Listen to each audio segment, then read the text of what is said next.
Ladies and gentlemen. Hello, gang. Welcome to episode 3 of Self Moments. So, I want to start off this episode by informing some and reminding others of one of the greatest sayings I've ever heard. And this was by the late Dr. Miles Monroe.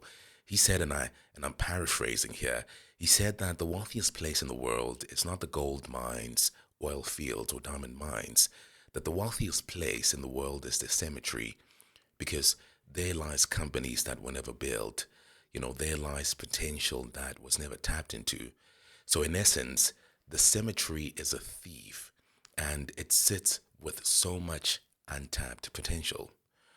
Earlier on, I had a thought, and I thought to myself, you know what else is a thief of untapped potential? Letting people put their two on you. What do I mean by that? Often people would come to you and say, dude, you're too ambitious, you're too driven, you have too many goals, too many dreams, you're too focused on this, you're too focused on that. So that's what I mean by letting people put their two on you.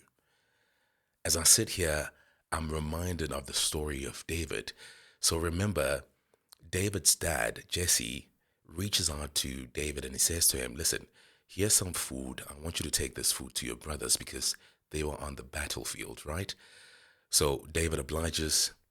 He goes there. As he gets there, he encounters his older brother, Eliab. And Eliab has a mouthful to say about David. And just by the way, none of what he was saying to David was positive. I think Eliab was saying what he was saying to David because he knew that David wanted to fight Goliath. And I think he saw the potential in David, and that's why he was saying what he was saying to David. And also, though it was not direct, by saying what he was saying to David, I really think David's brother was trying to put his two on David. That you're always trying to do too much. You're too ambitious. You're here to fight Goliath, aren't you?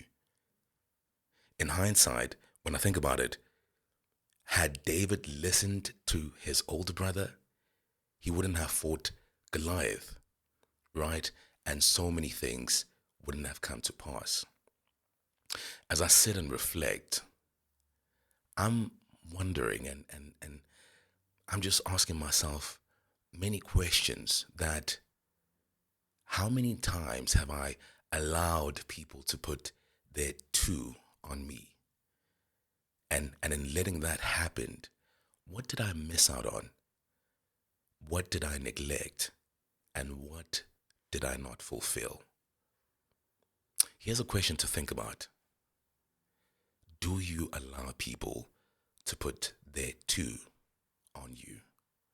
Think about it. I would love to hear from you. Tabang here. Cheers. Ladies and gentlemen.